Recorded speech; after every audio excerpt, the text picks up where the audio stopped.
माननीय गृह मंत्री जी।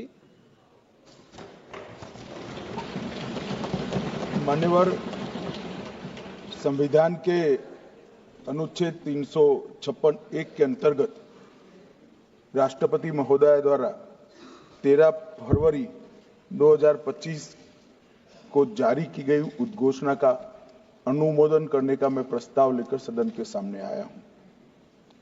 मान्यवर, हम सब जानते हैं कि हाईकोर्ट के एक फैसले के कारण मणिपुर में दो समुदायों के बीच में आरक्षण संबंधी विवाद के कारण एक जातीय हिंसा का उद्भव हुआ। मान्यवर, ये रायट्स नहीं है ना टेररिज्म है। ये हाईकोर्ट के एक फैसले के इंटरप्रिटेशन के कारण दो समुदायों के बीच में जातीय हिंसा हुई। सभी सदस्यों ने इस पर काफी चिंता व्यक्त की है मान्यवर, और उन्होंने कहा कि भाई तुरंत शांति हो, पुनर्वास के लिए तुरंत प्रयास किए जाएं, केसों की न्यायिक जांच हो और जो पीड़ित है उनकी पीड़ा कम करना और उनका जो नुकसान हुआ है इसकी भरपाई होनी चाहिए।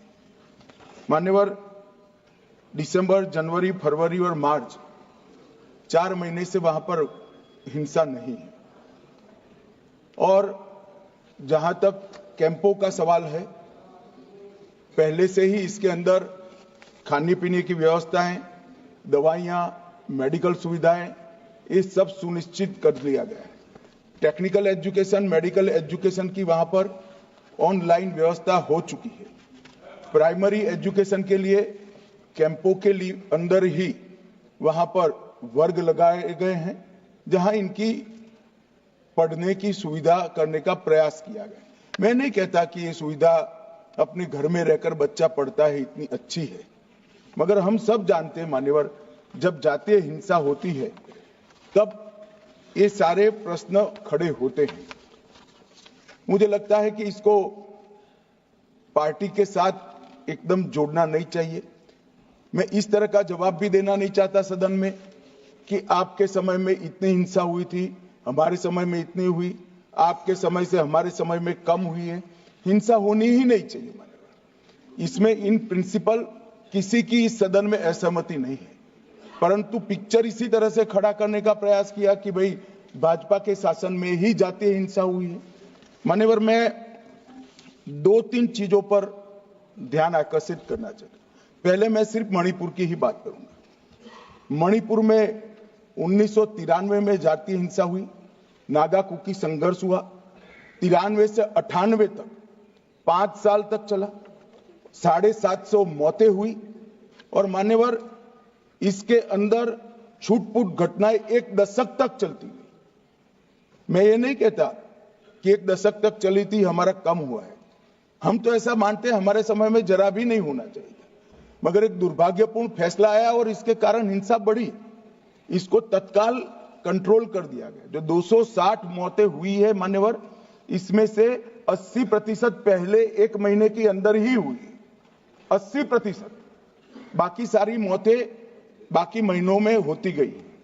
मान्यवर, कुकी पाइते संघर्ष हुआ 97-98 में, 50 से ज्यादा गांव नष्ट कर गए, 40,000 लोग विस्थापित हुए, 352 लोग मारे गए, सैकड़ों घायल हो गए, 5,000 घर जलाए गए।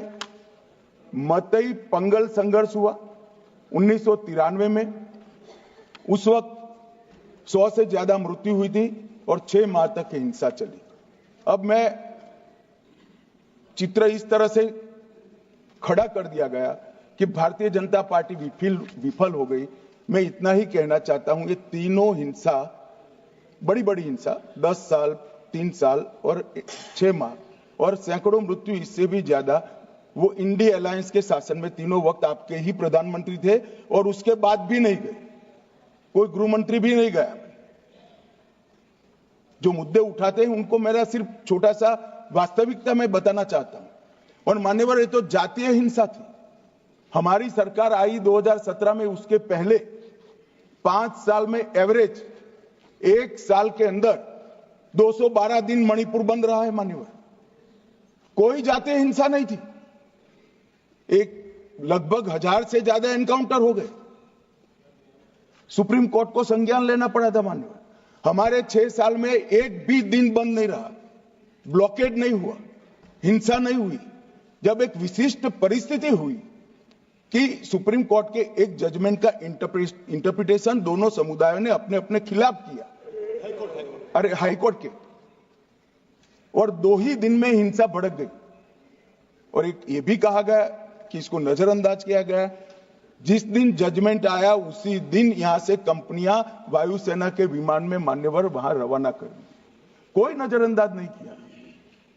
इस सब में हम सबकी संवेदनाएं बराबर है, भाई होनी ही चाहिए, परंतु मेरा आप सभी से भी विनती है कि सरकार शांति प्रस्तापित करने के सभी प्रयास, उच्चतम प्रयास कर रही है, कृपया इसको पॉलिटिसाइज न करिए। और पॉलिटिसाइज करना है तो फिर डिबेट होगी, उसमें जवाब भी पॉलिटिकल देना पड़ेगा, मगर मैं ये नहीं चाहता मान्यवर। मैं चाहता हूं जिसका भी मृत्यु हुआ है इस सदन ने उसके प्रति सम्मान रखना चाहिए, संवेदना रखनी चाहिए, मन में दर्द भी रखना चाहिए। राष्ट्रपति शासन आने के बाद दोनों समुदायों से चर्चा भी हुई, 2 मीटिंग दोनों समुदायों के सारी संस्थाओं से अलग अलग हुई है, और बहुत कम समय में एक संयुक्त मीटिंग भी भारत सरकार के गृह विभाग के अधिकारियों के साथ होगी। हम इसका रास्ता ढूंढने का प्रयास भी कर रहे हैं, मगर पहली चिंता शांति प्रस्तापित करने की है। जैसा मैंने कहा 4 महीने से एक भी मौत नहीं हुई है, 2 इंजर्ड हुए हैं, और परिस्थिति बाय एंड लार्ज कंट्रोल में, मैं नहीं कहता संतोषजनक है।